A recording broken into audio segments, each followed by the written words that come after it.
आगामी चुनावों को लेकर क्या कुछ रणनीतियां हैं, क्या कुछ मुद्दे हैं जो कि हरियाणा की राजनीति में इन दिनों काफी चर्चाओं में हैं? तो लगातार ये सेशंस जारी है और अब की बार किसकी सरकार और ये मंच और अगला सेशन अब आपके सामने है। ओवर टू यू पवन जी।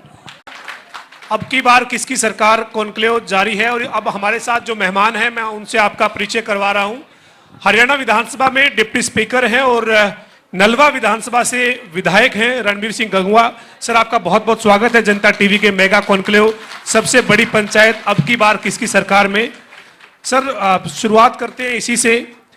अब की बार किसकी सरकार के लिए 2 महीने बाद आपको चुनाव के लिए मैदान में जाना है, लेकिन हाल ही में लोकसभा का चुनाव हुआ है।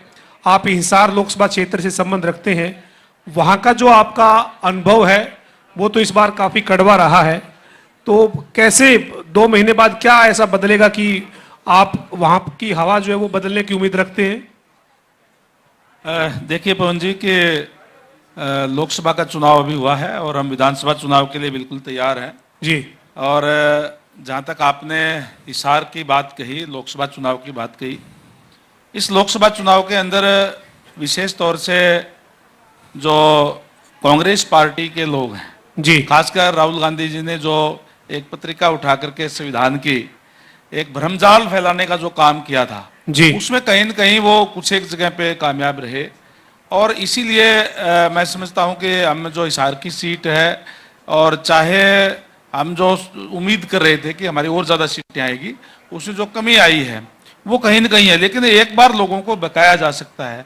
मुझे इस बात की हैरानी हुई कि उन लोगों ने इस टाइप का भ्रमजाल फैलाने का काम किया जिन लोगों ने अपने समय के ऊपर संविधान की धज्जियां उड़ाने का काम किया। उन्होंने एक ही बात कही कि भारतीय जनता पार्टी को 272 में सरकार बनती है, 400 सीट किस लिए चाहिए? वो तो केवल और केवल संविधान बदलने के लिए ये इस टाइप 400 सीट ये मांग रहे हैं। और इसलिए हमारे यहाँ एक कहावत है कि यहाँ बहकाना आसान है, समझाना मुश्किल है। तो एक बार लोगों के आगे थी, अब हमारा जो कार्यकर्ता है, हमारे जो नेतागण है, फील्ड में जाकर के, गांव में जाकर के लोगों को बताने का काम करें, समझाने का काम करें, उनकी पोल खोलने का काम कर रहे हैं। जिस तरीके से देश के अंदर इमरजेंसी लगा करके इन्होंने संविधान की धज्जियां उड़ाने का काम किया था, उन लोगों ने इस टाइप की बात फैलाने का काम किया था। बाकी अगर फिर भी अगर मैं देखता हूं कि जिस पार्टी ने इस देश के ऊपर 50 साल से ज्यादा समय तक राज किया और वो पार्टी 2 बार सत्ता से बाहर रहने के बाद भी, अगर मैं देश क्षेत्र की बात करूं तो केवल 99 पे 3 अंकों में भी नहीं जा पाई। और हरियाणा प्रदेश के अंदर भी वो ठीक है कि 5 सीटें उन्होंने जीती है, 5 सीटें हमने भी जीती है और तीसरी बार 2 बार सरकार के बाद में तीसरी बार हमारी सरकार बनी तब हमने जीती है। और अगर हम इसका एनालिसिस करें पूरे प्रदेश के अंदर, हम देखने का काम करें तो 40.11% हमने वोट हासिल करने का काम किया है, जो सबसे ज्यादा है किसी भी पार्टी का। और कंस्टिट्यूंसी वाइज भी देखें तो जहां कांग्रेस पार्टी 42 सीटों पर जीती है, 43 पे शायद, और हमने 44 सीटों पर हमने जो जीत हासिल की है।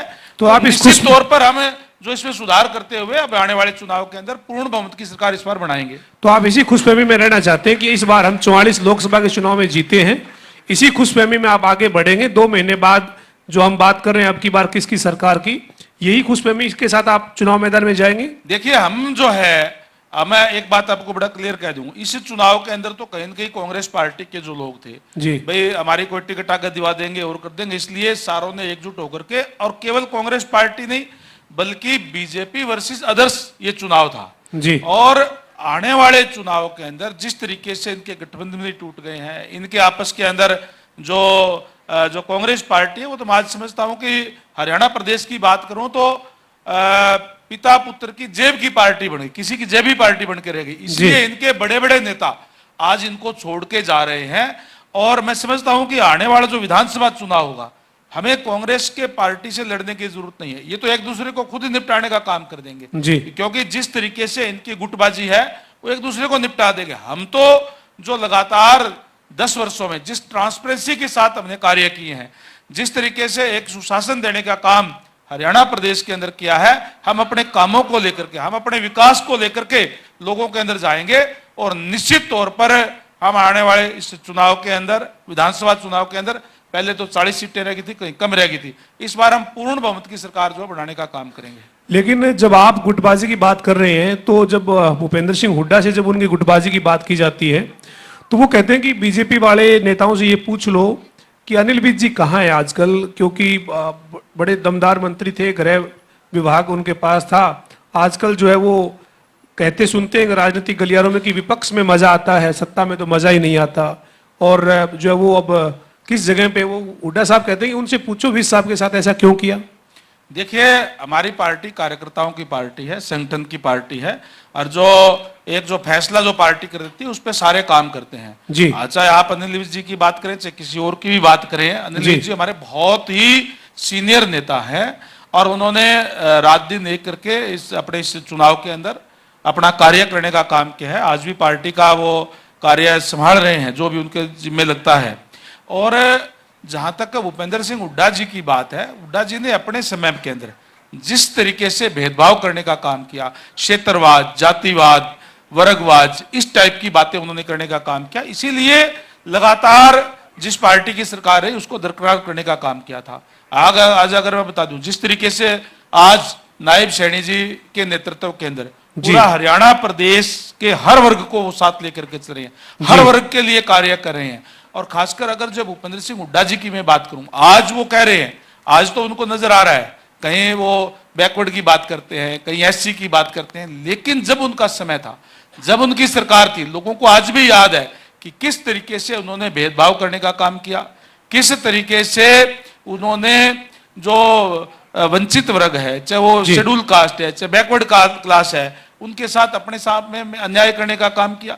मैं आपको बता दूं, भूपेंद्र सिंह हुड्डा की आपने बात कही जी, उनका राज 10 साल तक इस प्रदेश में भारतीय जनता पार्टी की सरकार बनने से पहले रहा, और उन 10 वर्षों के अंदर किस तरीके से उन्होंने पिछड़ा वर्ग के साथ भेदभाव करने का काम किया। जब भी कोई रिजल्ट आता था, आप आंकड़े उठा करके देख लीजिए। सर, फिर आंकड़ों की बात आएगी तो ये भी बात होगी, अभी बड़ा मुद्दा रहा है प्रदेश में पिछले दिनों, आपको मालूम ही है, जो पिछड़ा वर्ग के लिए जो क्रीमी लेयर की बात हो रही है, आपकी सरकार ने ही 8 लाख से इस क्रीमी लेयर को 6 लाख किया।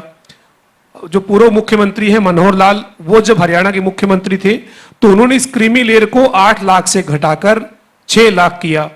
और अब आपके जो मुख्यमंत्री हैं नायब सिंह सैनी जी, उन्होंने उसको वापिस 6 लाख से बढ़ाकर 8 लाख किया। भूपेंद्र सिंह हुड्डा और पूरी कांग्रेस ये बात पूछ रही है आपसे कि आपने ही तो 8 से 6 किया, आपने अब 6 से 8 कर दिया। पहले वाले मुख्यमंत्री जी का फैसला गलत था या इस वाले मुख्यमंत्री जी ने जो फैसला किया है ये गलत है? इसकी जो है वो क्या हकीकत क्या है? और हुड्डा साहब तो ये कह रहे हैं कि पहले 8 लाख तो हमारे कार्यकाल में था और इन्होंने 6 किया और 6 को वापस 8 कर रहे हैं, तो दिया क्या है? कभी ले रहे हैं, कभी दे रहे हैं, कभी ले रहे हैं, कभी दे रहे हैं। जी, मैं भूपेंद्र सिंह हुड्डा जी से जानना चाहता हूं जी, जो आपने 6 और 8 की बात की, ठीक है, कभी भी किसी भी चीज के अंदर कोई बदलाव करके भी देखे जाते हैं, उसकी क्या प्रतिक्रिया रहती है। और प्रजातंत्र है, प्रजातंत्र के अंदर जनता की मांग पे जो पिछड़ा वर्ग के लोगों की मांग थी, उसकी मांग को देखते हुए as per government of India 6 से 8 कर दिया गया। उसके अंदर एग्रीकल्चर और सैलरी की इनकम भी नहीं जोड़ी जाएगी। लेकिन भूपेंद्र सिंह हुड्डा जी कहते हैं कि हमारे समय में 8 था, ठीक है 8 था, लेकिन उनके समय में मैं कह रहा था कि आंकड़े उठा करके आप देख लीजिए, जब भी कोई रिजल्ट आया तब जो खासकर जो बैकवर्ड है, बैकवर्ड में जो मोस्ट बैकवर्ड है जिसको हम बीसीए कहते हैं, जब भी कोई रिजल्ट आता था तो मान लो कोई 30 वैकेंसी है तो 17, 18, 19 लेकर के फिर एक लाइन लिख दी जाती थी कि योग्य उम्मीदवार ना मिलने के कारण ये पद रिक्त छोड़ जाते हैं, तो बैकलॉग छोड़ दिया जाता था। और उन लोगों को अयोग्य घोषित करने का काम किया जो जन्मजात स्किल्ड होते हैं, हाथ से काम करने वाले लोग होते हैं, उनको उन्होंने अयोग्य घोषित करने का काम किया। मैं आज दावे से कह सकता हूं 10 साल से भारतीय जनता पार्टी की सरकार प्रदेश के अंदर लगभग 10 साल हो गए, पहले आदरणीय मनोहर लाल जी के नेतृत्व में, अब नायब सैनी जी के नेतृत्व में जो चल रही है, एक भी वैकेंसी के अंदर कोई एससी की, बीसी की जो खाली नहीं, सारी की सारी भरी गई है। क्या पहले बच्चे पढ़ते नहीं? पहले भी बच्चे पढ़ते थे, आज भी बच्चे पढ़ते हैं, पहले उनको मौका नहीं दिया गया। केवल और केवल जब या तो पैसे से नौकरियां मिलती थी और या फिर जो है वो अपना अपना करके और उनको दिया जाता था, क्योंकि जो बैकवर्ड के लोग हैं उनके पास ना सिफारिश होती थी ना पैसा होता था, इसलिए उनका बैकलॉग छोड़ दिया जाता था। मैं धन्यवाद करूंगा हमारे माननीय मुख्यमंत्री नायब सैनी जी का जिन्होंने 23 जून को गुड़गांव के अंदर इस बात की जी। घोषणा की, जहां क्रिमिनल की आय सीमा बढ़ाई, उन्होंने उसी टाइम घोषणा की कि हम आने वाले समय के अंदर जो बैकलॉग, जो अन्याय जो भूपेंद्र सिंह हुड्डा जी के टाइम पे हुआ था, उसको भी भरपाई करने का काम करेंगे। अभी वैकेंसी निकाल करके बैकलॉग को भी पूरा करने का लेकिन काम गंगवा जी, ये जो बात आप कर रहे हैं ना, इस बात पे भी तो फिर चर्चा होगी ना कि जब 8 लाख से 6 लाख किया था, तो ये आपकी या पिछड़ा वर्ग की मांग थी क्या कि 8 ज्यादा है, इसको 6 कर दीजिए? ये आपकी डिमांड पे हुआ था या वैसे ही कर दिया था, एक्सपेरिमेंटली कर दिया था? जैसे मैंने कहा कि जब भी कोई किसी भी चीज के अंदर कोई प्रयोग करके भी देखे जाते हैं, कोई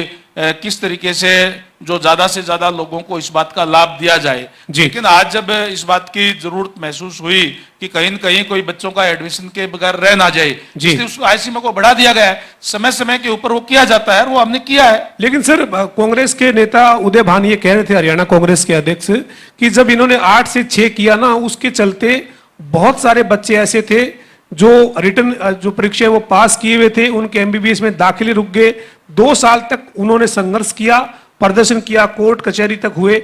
इसके बाद अब सरकार ने वापस उस अपने फैसले पर यू टर्न ले लिया। मैं कह रहा हूं कि उनका नुकसान नहीं हुआ, किसी का नुकसान नहीं हुआ, केवल आपकी नजर में किसी का नुकसान नहीं हुआ? इस बात की हैरानी होती है जी कि कांग्रेस के लोग भी, भूपेंद्र सिंह हुड्डा जी जिनका 10 साल तक राज रहा जी, वो आज एससी की बात करते हैं, बैकवर्ड की बात करते हैं, क्रिमिनल की आय सीमा बढ़ाने की बात करते हैं। जिन लोगों ने उनको अयोग्य घोषित करने का काम किया, उन लोगों ने तो 8 लाख में भी उन्होंने ये बात कर दी कि इसमें योग्य उम्मीदवार मिले नहीं, खाली रह गए, बैकलॉग रह गए। तो रिकॉर्ड की चीज है। और आज जो हमारे वही जो बैकवर्ड के लोग हैं, वो न केवल बीसी के अंदर, बल्कि क्योंकि वो योग्य लोग भी होते हैं, बेंतकश होते हैं, उसके आज वो जनरल के अंदर भी जा रहे हैं। योग्यता तो बंदी हुई नहीं है, फर्क है उसके रस के अंदर। और जो लोग आज जो एससी की बात करते हैं, बीसी की बात करते हैं, उन लोगों के राज के अंदर जिस तरीके से जुल्म और जातियां हुई, लोगों को आज भी याद है। चाहे मिर्जपुर कांड था, चाहे बगाना कांड था, चाहे डावड़ा कांड था, चाहे गुहाना कांड था, किस तरीके से एससी के लोगों को, कमजोर लोगों को, उनको गांव छोड़ने पे पलायन होने का जो है मजबूर होना पड़ा। वो लोग भी आज वंचित वर्ग की बात कर रहे हैं। किस तरीके से हमने भारतीय जनता पार्टी की सरकार आने के बाद में उनको प्लॉट दिए गए हैं, उनको बसाने का काम किया गया है। तो इस तरीके के जो लोग जिन्होंने अपने शासनकाल के अंदर रहा हो, आज केवल और केवल अपनी राजनीतिक जमीन जो ढूंढने के लिए किस तरीके से इन लोगों को एक बार फिर से बहकाया जाए, अपने साथ लगे। आज लोगों को पता है उनकी सरकार के अंदर जो अन्याय हुआ, उन सरकार के अंदर जो जुल्म और जातियां हुई, वो लोगों को याद है। इसलिए आज इस तरीके की बात करने का काम वो कर रहे हैं। सर, वो कांग्रेस लगातार अब प्रदेश में जा रही है और दीपेंद्र हुड्डा आजकल चल रहे हैं, ये कह रहे हैं कि हिसाब दो 10 साल का, 10 साल में क्या किया आपने।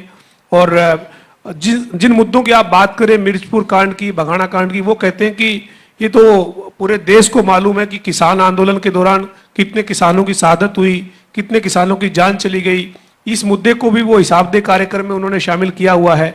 इसी तरीके से अलग अलग समय में हरियाणा में जो आंदोलन हुए, उनके दौरान जो लोगों की मौत हुई, उसके ऊपर वो सवाल खड़े करते हैं। देखिए, हिसाब मांगने की बात भूपेंद्र सिंह हुड्डा जी कर रहे हैं। जैसे मैंने कहा कि जिस तरीके से जुल्म और जातियां उनके समय में हुई, हम तो अपना हिसाब दे रहे हैं। हमने ट्रांसपेरेंसी से सरकार चलाई, हमने युवाओं के अंदर एक विश्वास पैदा करने का काम किया कि जो बच्चा पढ़ेगा वो अपने दम के ऊपर सरकारी सेवाओं के अंदर अपना स्थान बना सकता है। जिन लोगों को, जो गरीब लोगों को ये वंचित कर देते थे नौकरियों से, आज वो जो चाहे हरियाणा की जो एचसीएस की नौकरी हो, आज मैं आपको उदाहरण के लिए बताता हूं। मेरे इलाके के अंदर आर्यनगर गांव है, एक ही घर से जो बीसीए के बच्चे थे, 2 सगे भाई जो है वो एचसीएस के अंदर लगे हैं, मेन एचसीएस के अंदर। क्या ये संभव था उनके समय में? क्या उनके समय में पढ़ते नहीं थे? उन लोगों ने तो केवल और केवल उनको वंचित करने का काम किया है। इसलिए हिसाब हम मांग रहे हैं उनसे। हमने तो ट्रांसपेरेंसी से सरकार चलाई, हमने तो समान विकास करवाने का काम किया, हमने तो सारी की सारी एक पारदर्शिता से कार्य किए। लेकिन भूपेंद्र सिंह हुड्डा जी से मैं आपके चैनल से हिसाब मांगता हूं। आप हिसाब देने का काम करें कि कितने लोगों को बैकलॉग आपने छोड़ने का काम किया। आप हिसाब देने का काम करें कि कितने लोगों को आपने, जो गरीब लोग थे, उनको गांव छोड़ने पर मजबूर करने का काम किया, वो क्यों आपने किया। आप इस बात का हिसाब देने का काम करें कि आप केवल और केवल रोहतक से बाहर आपको पूरा हरियाणा आपको दिखाई नहीं दिया, केवल और केवल अपने और अपने लोग दिखाई दिए। इस बात का हिसाब जो है आप देने का काम करें। किस आप उन किसानों को हिसाब देने का काम करें कि सेज के नाम पर आपने जमीन एक्वायर कर ली गई और 4 और 6 के नोटिस जारी करने के बाद में बिल्डर्स को देकर के फिर जो है वो एक्वायर से तो वापिस कर ली गई। उस बात का हिसाब देने का काम भूपेंद्र सिंह हुड्डा जी करे। भूपेंद्र सिंह हुड्डा जी इस बात का भी हिसाब देने का काम करे किस तरीके से जिस आंदोलन की आपने बात करी, उस आंदोलन के दौरान उनके और उनके जो नजदीकी जो प्रोफेसर साहब थे उनको एक वीडियो वायरल हुई थी, किस तरीके से वो इसको दंगा भड़काने का काम कर रहे थे। उस बात का हिसाब देने का काम कांग्रेस पार्टी के लोग दें। लेकिन गंगवा जी, आप उनसे हिसाब मांग रहे हैं, वो आपसे हिसाब मांग रहे हैं। अभी जो लोकसभा का चुनाव हुआ, नतीजा जो आया, जनता ने जो हिसाब किताब किया है उसमें आप 10 से 5 पे आ गए, यानी सीधा हाफ हो गए। और यही बात कांग्रेस कह रही है कि अब लोकसभा के नतीजे में हाफ हुए हैं, आगे विधानसभा में साफ हो जाएंगे। देखिए, जैसे मैंने पहले कहा, हमने लगातार तीसरी बार आदरणीय नरेंद्र भाई मोदी जी के नेतृत्व में एनडीए की सरकार, पूर्ण बहुमत की एनडीए की सरकार बनी है जी। और जो पार्टी लगातार 2 टर्म बाहर रहने के बाद भी तीसरी टर्म में भी 3 अंक ना छू पाई हो, वो इस टाइप की बात करते हैं। वो इसमें खुश है तो अच्छी बात है, खुश रहें जी। हमने तो जैसे कहा कि एक बार उन्होंने जिस तरीके का जो भ्रमजाल फैलाने का काम किया, जो उन्होंने झूठ बोलने का काम किया, वो लोगों में कहीं न कहीं एक बार बहकावे के अंदर आ गए थे। अब लोगों को वो बात समझ में आ गई है और लोगों को पता है कि कौन उनका हितैषी है। आज निश्चित रूप से हम आने वाले चुनाव के अंदर पूर्ण बहुमत की सरकार हम बनाएंगे, इसमें कोई शक नहीं है। हर वर्ग के लोग आज हमारे साथ है। आदरणीय नायब सैनी जी का जिस तरीके से वो कार्य कर रहे हैं, हर वर्ग को साथ लेकर के और जिस ट्रांसपेरेंसी के साथ कर रहे हैं, निश्चित रूप से आने वाले समय में नायब सैनी जी के नेतृत्व में, जैसे आदरणीय नरेंद्र भाई मोदी जी के नेतृत्व में तीसरी बार एनडीए की सरकार बनी है, हरियाणा प्रदेश के अंदर भी नायब सैनी जी के नेतृत्व में भारतीय जनता पार्टी की पूर्ण बहुमत की सरकार तीसरी बार बनेगी। लेकिन सर, आप जो ये बात कह रहे हैं कि तीसरी बार सरकार बनाएंगे और नेतृत्व की बात कर रहे हैं, तो नेतृत्व पर जो वो ये बात हो रही है कि 4.25 साल के करीब, 4.5 साल के करीब जो है वो इस प्रदेश में आपकी सरकार का नेतृत्व कह लीजिए, आपके जो विधायक दल के नेता कह लीजिए, वो मनोहर लाल जी थे। अब जो है वो सीट पर नायब सिंह सैनी जी हैं। लेकिन कांग्रेस कहती है कि कुछ नहीं बदला है, केवल यू टर्न हो रहे हैं। कुछ फैसले उन्होंने लिए, अब उन फैसलों पर यू टर्न हो रहा है। पंचायतों को पहले अधिकार छीन लिए, अब जब लोकसभा के रिजल्ट में झटका लगा तो वापस अधिकार दे दिए।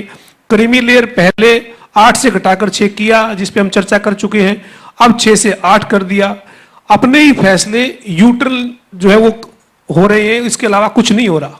देखिए पवन जी, हमने पंचायतों को, लोकल बॉडी को और ज्यादा मजबूत करने का काम किया है जी। और पहले भी आपने जो कहा कि हमने जो है उनको एक ट्रांसपेरेंसी लाने के लिए जी ये सारे कार्य करने का काम किया है। अब उनको और ज्यादा मजबूत करने का काम हमने किया है। ट्रांसपेरेंसी से कार्य हो, ये हमारी प्राथमिकता है। जिस तरीके से कांग्रेस ने अपने समय में जो घोटाले करने का काम किया, हर रोज नए नए घोटाले उनके मीडिया के अंदर देखने को मिलते थे, हमने वो ट्रांसपेरेंसी से करने का काम किया है। लोकल बॉडी को और ज्यादा मजबूत करने का काम किया है, उनका मानदेय भी बढ़ाने का काम किया है, उनकी शक्तियां बढ़ाने का काम किया है। वो गांव के अंदर अपने फैसले खुद ले सकते हैं। तो घटाई किसने थी?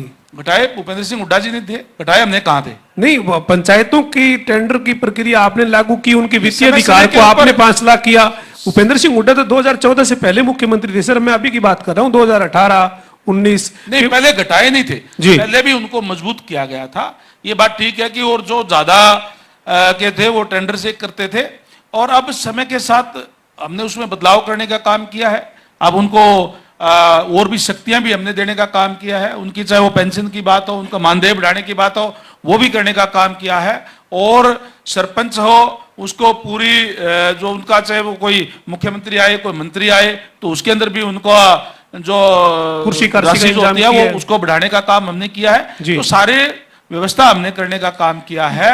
और हम चाहते हैं कि जो अपनी अपनी पावर जो है वो उनके अपने पास रहे, उसके सरकार का कोई दखल ना हो। गंगवा जी, ये बात करने का काम किया। गंगवा जी, जब ये पावर कम की गई, जब टेंडर इंप्लीमेंट किया गया पंचायती राज के काम में, तो आप लोगों से रायशुमारी नहीं की गई थी, या आप भी इस बात पे सहमत थे कि सरपंचों से अधिकार लेकर टेंडर कर दिए जाएं, ठेकेदार काम करें, अधिकारियों से टेंडर की प्रोसेसिंग हो?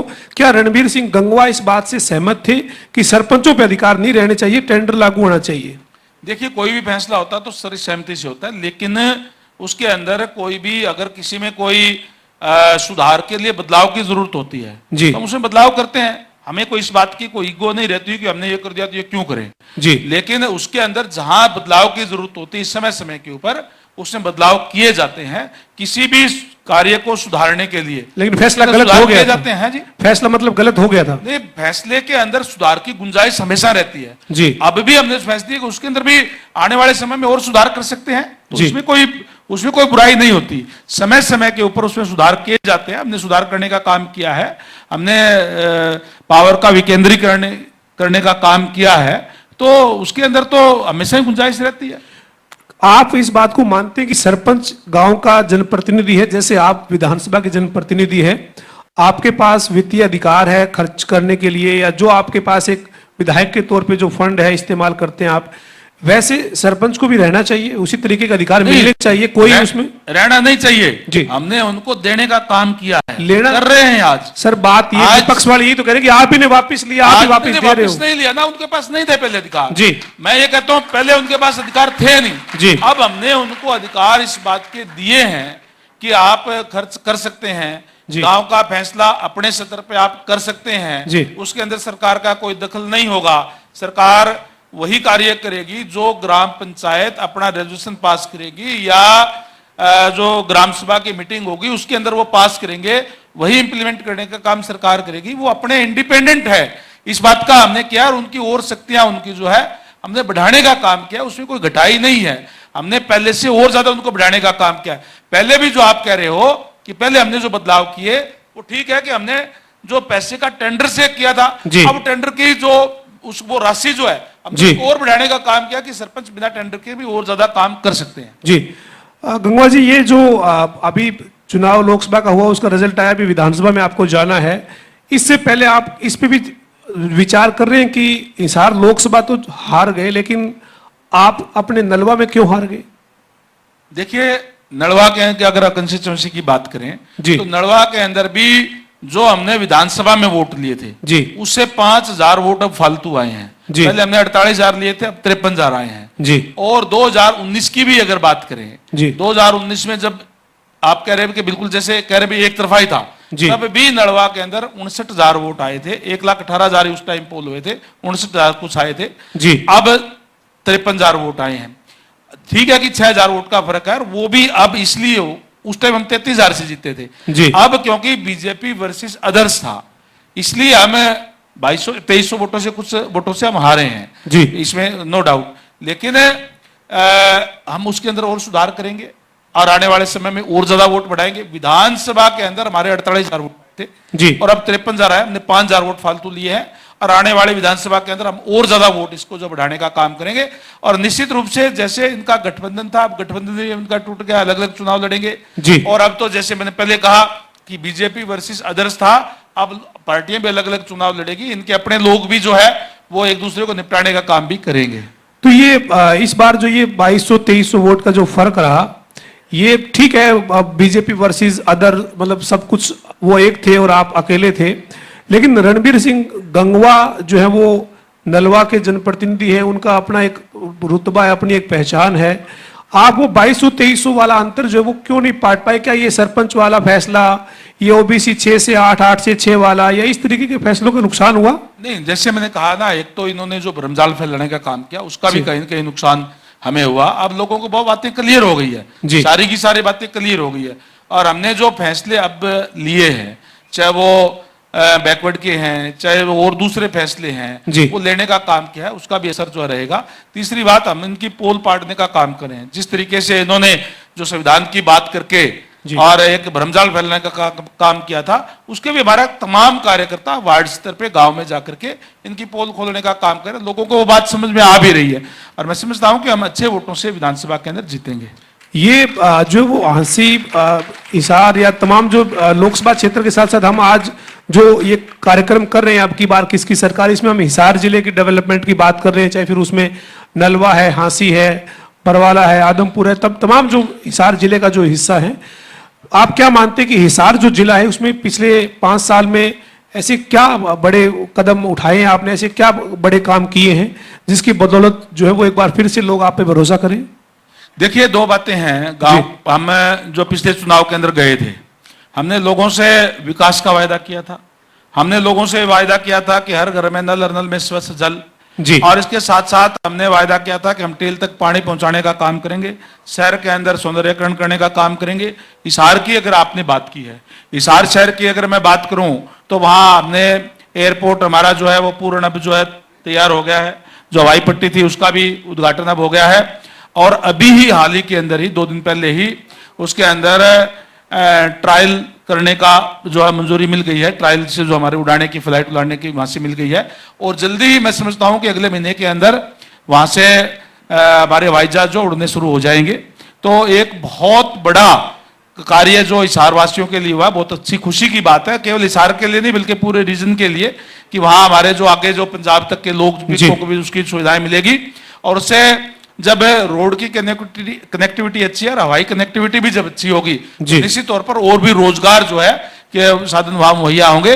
तो एक और बहुत अच्छा बड़ा एयरपोर्ट जो है हिसार का बनकर के लगभग अब तैयार हो गया है जी। इसके साथ साथ अगर मैं शहर की बात करूं तो आप अगर शहर के अंदर जाएंगे तो आपको बहुत ही सुंदर गेट आपको हिसार कैंट के पास जो देखने को मिलेगा। इस बार हिसार आना आप देखना। और गेट के साथ साथ सर जो नगर निगम है हिसार का, वहां लोग तो अक्सर ये शिकायत रहती है कि बड़े बड़े कूड़े के ढेर हैं, सफाई नहीं, गार्बेज की जो होना था व्यवस्था करनी थी वो नहीं हो पाई। व्यवस्था हमने करी है अभी जी, हमने वो कर भी दी है और बहुत ही सुंदर गेट, जैसे जो हर जगह पे आप हिसार की एंट्री पे आपको सुंदर जो गेट भी मिलेंगे। आप अगर कैमरी रोड के ऊपर जाएंगे तो जहां पहले अलग से कटा हुआ था, आज अगर वहां जाएंगे तो बहुत ही सुंदर पुल वहां बन करके तैयार हो गया है और आगे लाइटें लग करके भी तैयार हो गई है। 20 करोड़ की लगभग लागत से वो पुल बना है और 12-15 करोड़ की लागत से आगे जो है वो 4 लाइन जो है वो बनकर के तैयार हो गई है जी। इसी तरीके से अभी माननीय सीएम साहब वहां आए थे, अब और भी घोषणाएं करके गए हैं। 29 करोड़ की लागत से अभी जो गंगवा रोड है हिसार की, उसके 4 लाइन बनेगा बाईपास तक और बाईपास से भी पूरा बन गया और बाईपास के जो ओवरब्रिज बनने थे वो भी अब जो बनकर के तैयार हो गए हैं। तो एक बहुत ही सुंदर शहर की बात जो आप देख सकते हैं कि आप अगर जाएंगे, अगर कोई भी आदमी अगर 5-4 साल पहले हिसार में गया है और अब अगर जाएगा तो अलग ही उसको बदलाव जो है उसके अंदर मिलेगा। इसके साथ साथ अगर हम गांव की बात करें जी, तो गांव के अंदर हमने लोगों से वायदा किया था कि हर घर में नल में स्वच्छ जल। आज कोई भी गांव ऐसा नहीं जिसमें 1 करोड़ से लेकर के 5 करोड़ तक के पब्लिक हेल्थ के कार्य ना हुए हों या ना चल रहे हों। हमने अनेक जगह पे जहां वाटर वर्क्स नहीं था वहां वाटर वर्क्स बनाने का काम किया। जहां गांव के अंदर जो है जल जीवन मिशन के तहत हमने नई पाइपलाइन बिछाने का काम किया है। हमने जहां अगर नलवा क्षेत्र की बात करूं, जहां से मैं चुन करके आता हूं, वहां पे अगर बात करें तो शहरी क्षेत्र के अंदर हमने सेक्टर 15 का है, वहां 4.5 करोड़ की लागत से वाटर टैंक बनाने का काम किया है। 10 करोड़ की लागत से हमने जो है वो आजाद नगर का एरिया जो है, जो आउटर कॉलोनियां है जो निगम के अंदर आ गई है, उसके अंदर हमने 10 करोड़ की लागत से एक वाटर टैंक बना करके, ताकि शहरी क्षेत्र के अंदर पानी की पीने के पानी की कोई किल्लत परेशानी ना हो। हमने हरिकोट गांव के अंदर भी एक जो अभी वाटर वर्क्स बनाने का काम किया है। जहां बूस्टिंग स्टेशन बनाने थे गुंजार में, पातन में, वहां बूस्टिंग स्टेशन बनाने का काम भी हमने किया है। हमने नलवा के अंदर जो पानी की किल्लत थी, क्योंकि भिवानी क्षेत्र के साथ लगते हुए हैं, वहां 6 करोड़ रुपए की लागत से एक नया वाटर चैनल शुरू किया ताकि नलवा बालावास के वहां पे पानी की किल्लत किसी तरीके की ना हो। यानी कि हमने आज गांव के अंदर भी पीने के पानी की कहीं किल्लत परेशानी ना हो, ये व्यवस्था करने का काम हमने किया है। जहां तक टेल तक पानी पहुंचाने की वायदा हमने गांव के अंदर किया था, और जितना पानी हमारे पास है हम टेल तक हम पानी पहुंचा रहे हैं। हमने नहरों की रिमॉडलिंग करने का काम किया है। हमने जो 20 साल से पुराने जो खाड़े थे उसकी रिमॉडलिंग करके हमने उसको तैयार करने का काम किया है, ताकि किसान अपना पानी जो है ठीक तरीके से लगा सके। जो ब्रांचेस बनाने की बात थी वो भी हमने डी प्लान के पैसे से बनाने का काम किया है, ताकि किसानों को कोई दिक्कत और परेशानी ना हो और जो पानी और ज्यादा आए इसके लिए हमने न्यू सिवानी फीडर अभी बनाया है। जो रेनी सीजन के अंदर हम जो 2 बारी की मांग थी किसानों की, 2 बारी हमें मिले, तो 3-4 महीने तक 2-2 बार भी पानी देने का काम जो है वो हम कर रहे हैं। तो इस तरीके की तमाम व्यवस्था करने का काम हमने लोगों का किया है। तो ये 2019 में जब आप मैदान में उतरे, उससे पहले जो आपने नलवा को लंदन पेरिस की तर्ज पर डेवलप करने के लिए जो खाका तैयार किया था, उसमें कामयाब हो गए हैं या अभी कोई कमी पेशी महसूस करते हैं कि ये कर नहीं पाए जो करना चाहते थे? देखिए, विकास तो निरंतर प्रक्रिया है जी। कभी भी कंप्लीट मैन्युफैक्चर का कोई जरूरत नहीं, ऐसा नहीं है जी। जरूरत है, लेकिन हमने बहुत कार्य कराए हैं हर गांव के अंदर और जो शहरी एरिया है उसके अंदर भी, क्योंकि नलवा की अगर आप अभी बात करें, किसी तरह की कोई जरूरत नहीं महसूस करते हैं? नहीं, मैंने कहा कि हमने बहुत सारे डेवलपमेंट के कार्य किए हैं। हमने पानी की पीने की किल्लत है वो दूर करने का काम किया है हमने, जैसे क्योंकि नलवा जो है वो राजस्थान के साथ लगता हुआ है, हमने सीसवाड़ा के अंदर 25 करोड़ रुपए की लागत से एक रॉ वाटर के लिए वो बना करके और कई गांवों के अंदर उससे पानी जो है वो जा रहा है, ताकि पीने के पानी की दिक्कत परेशानी जो है वो ना हो। जितना पानी है हम टेल पर भेजते हैं, टेल तक पहुंचाने का काम करते हैं और पानी की और व्यवस्था भी हमने करने का काम किया है। आने वाले समय के अंदर हम और इस बात को और बेहतर करने का प्रयास करेंगे। लेकिन ये काम के साथ साथ एक बात और हो रही है, आपकी पार्टी कई नेता हैं अलग अलग जगह पर बात करते रहते हैं कि अधिकारी जो है वो काम नहीं करने दे रहे, अधिकारी जो है वो सरकार के ऊपर पूरा दबाव बनाए हुए हैं।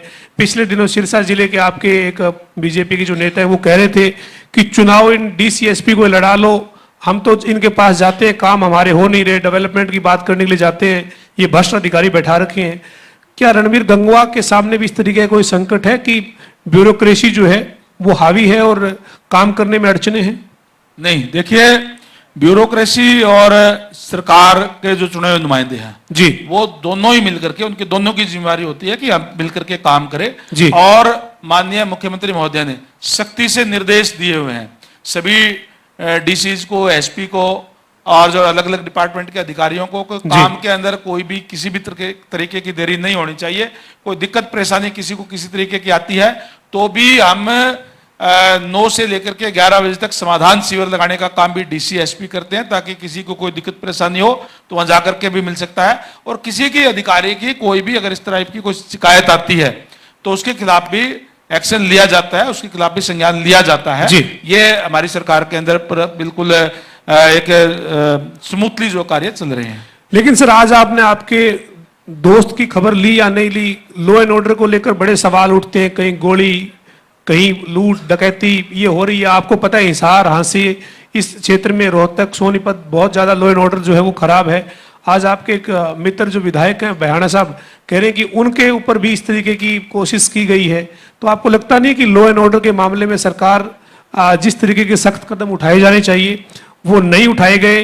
कहाँ कोई कमी महसूस करते हैं? चूंकि लॉ एंड ऑर्डर भी चुनाव में मुद्दा है सर विपक्ष के पास।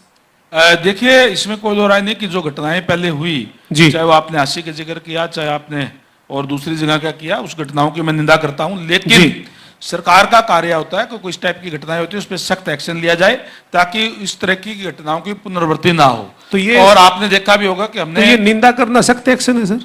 हाँ जी, आप जो निंदा कर रहे हैं ये सख्त एक्शन में आता है? नहीं, निंदा सख्त एक्शन में नहीं है। मैं कह रहा हूं कि आपने जिस घटना की जिक्र किया, आपने चाहे वो हांसी के अंदर जो मर्डर हुआ उसका आपने जो इशारा किया, उसकी मैं बात कर रहा हूं कि उसकी मैं निंदा करता हूं जिन्होंने भी किया, लेकिन हमने उनके खिलाफ सख्त एक्शन लेने का काम किया है। आपने देखा भी होगा पीछे, चाहे वो जो पहले जो किसी ने रंगदारी मांगी थी उनके खिलाफ भी उनको पकड़ा भी गया है, इनकाउंटर भी हुए हैं, मुठभेड़ के अंदर जो है मारे भी गए हैं। और जिस तरीके से चाहे वो हांसी के जो बदमाश थे उनको भी पकड़ा गया, आज उस लाखों के पीछे है। और आपने जो बात की कि वह मुझे भी जो कुछ अभी पता चला है जो कि कुछ जमीन का विवाद था ट्रक यूनियन का और इस टाइप का, कोई उस विवाद के अंदर इस टाइप का प्रयास किया गया है। किसी ने भी अगर कोई प्रयास किया है तो उसके खिलाफ सख्त एक्शन लेने का काम हमारी सरकार करती है और उस सख्त एक्शन लिया जाएगा। तो सर उस सख्ती में बदमाशों के हौसले इतने बुलंद हो जाए कि एक चुने हुए जनप्रतिनिधि के ऊपर इस तरीके के हमले की दिन दहाड़े जो है वो कोशिश कर ले, फिर कहाँ है सर लॉ एंड ऑर्डर? की भी जानकारी नहीं है जी, मैं जानकारी लूंगा पूरे मामले की अभी। लेकिन जो इस टाइप की किसी ने भी करने का कोशिश की है उसके खिलाफ सख्त एक्शन होगा, निश्चित तौर पर होगा। और ताकि किसी और की हिम्मत इस टाइप से जो है ना हो, इस टाइप के फैसले लिए जाएंगे। जी सर, जो ये कार्यक्रम है ना, इसकी जो वो आप देख रहे हैं भी अब की बार किसकी सरकार, सबसे बड़ी पंचायत है सर जनता टीवी का ये बड़ा कॉन्क्लेव है 2024 के चुनाव से पहले, जिसमें तमाम आप जैसे राजनीतिक के जो चेहरे हैं वो इस मंच पर पहुंचे हैं। लगातार हम 3 दिन से इसको आगे बढ़ा रहे हैं और अब आप हमारे साथ हैं। आपके पास ऐसा क्या है कि आप नलवा से, या फिर यूं कह लीजिए कि तीसरी बार का जो आप दावा करते हैं, आपकी पार्टी दावा करती है, आपके नेता दावा करते हैं, उसमें सफल हो जाएंगे? देखिए, हमारे पास जो लगातार जो 10 साल से भारतीय जनता पार्टी की सरकार है और जिस तरीके से ट्रांसपेरेंसी के कार्य किए हैं, हमने जनता का विश्वास जीतने का काम किया है। पब्लिक आज हमारे साथ है, और चाहे वो नौकरी का मामला हो, चाहे ट्रांसपेरेंसी से कार्य करने की बात हो, चाहे डेवलपमेंट की बात हो, हमने किसी को क्षेत्र की कोई डेवलपमेंट नहीं की। हमने स्मूथली पूरे हरियाणा प्रदेश की डेवलपमेंट करने का काम किया है। हमने जो वायदे जो लोगों से किए थे उसको पूरा करने का काम किया है। जैसे मैंने कहा, चाहे हमने हर घर में नल और नल में स्वच्छ जल की बात की, गांव के अंदर हमने जल जीवन मिशन के तहत वो कार्य किए, शहरों के अंदर हमने अमृत योजना के तहत जो है वो नल बिछा करके जहां पुरानी लाइनें थी वो पूरा करके और लोगों को सुविधाएं देने का काम किया है। और हमने एक विश्वास व्यक्त करने का काम, विश्वास एक जीतने का काम किया है लोगों का, कि लोगों को एक लगता है कि भारतीय जनता पार्टी की सरकार ये अच्छी तरीके से एक अच्छा शासन दे सकती है। इसलिए इसी विश्वास पे हम कह रहे हैं कि निश्चित तौर पर हमने जो 10 सालों के अंदर जो कार्य किए उनको लेकर के लोगों के अंदर जाएंगे और लोग हमें आशीर्वाद देने का काम करेंगे। अंतिम सवाल है सर, छोटा सा जवाब देना। ये जो ना यहाँ चंडीगढ़ आने के लिए, जैसे कहीं भी जाएंगे, किसी भी जगह सफर करेंगे, आप बस में कर लीजिए, ट्रेन में कर लीजिए, कहीं भी सफर करेंगे, टिकट की तो जरूरत है ही। तो यहाँ चंडीगढ़ आने के लिए सबसे पहले टिकट की जरूरत है। कमल खिले ये अलग बात है, लेकिन उससे पहले रणबीर गंगवा को टिकट मिले ये भी जरूरी है। तो उम्मीद है कि पार्टी का नेतृत्व फिर से आपके ऊपर भरोसा करेगा। देखिए, मैं संगठन का व्यक्ति हूं जी, और संगठन मेरी जहां भी जिम्मेवारी लगाएगा वही मैं कार्य करने का काम करूंगा। और निश्चित रूप से लगातार जिस तरीके से आपको पता ही है कि मैंने नलवा से चुनाव लड़े हैं, जीता भी हूं, दूसरी बार लगातार जीता हूं, राज्यसभा में भी रहे सर, राज्यसभा में भी रहा हूं जी। और लोग अगर नलवा हल्के की जनता की बात करें तो जनता हमारे साथ है, कोई दिक्कत नहीं है। बाकी पार्टी कहां जिम्मेवारी लगाती है, क्या जिम्मेवारी लगाती है, पार्टी हाईकमांड का, उसकी सोचने की चिंता करने की मुझे नहीं है। लेकिन पार्टी के साथ ही रहेंगे, मतलब पार्टी के फैसले के खिलाफ नहीं। निश्चित रूप से पार्टी जो भी फैसला लेती है हम पार्टी के साथ हैं, पार्टी जो निर्णय लेगी अच्छा निर्णय लेगी। जी, बहुत बहुत धन्यवाद गंगवा जी आपका हमारे इस मंच पर आने के लिए। तो हमारे साथ रणबीर सिंह गंगवा थे, जो हरियाणा विधानसभा में डिप्टी स्पीकर है, इससे पहले राज्यसभा में सांसद रहे हैं, नलवा से जो है वो विधायक हैं, और एक बार फिर से पार्टी के नेतृत्व पर भरोसा कर रहे हैं कि इन्हें एक बार फिर से पार्टी जो मौका देगी, लोग इनका साथ देंगे। लेकिन ये तय लोगों को करना है 2024 का, जब विधानसभा के चुनाव का रण होगा, उस रण में जनता किसे मौका देगी और अब की बार किसकी सरकार बनेगी, ये जनता को तय करना है। धन्यवाद।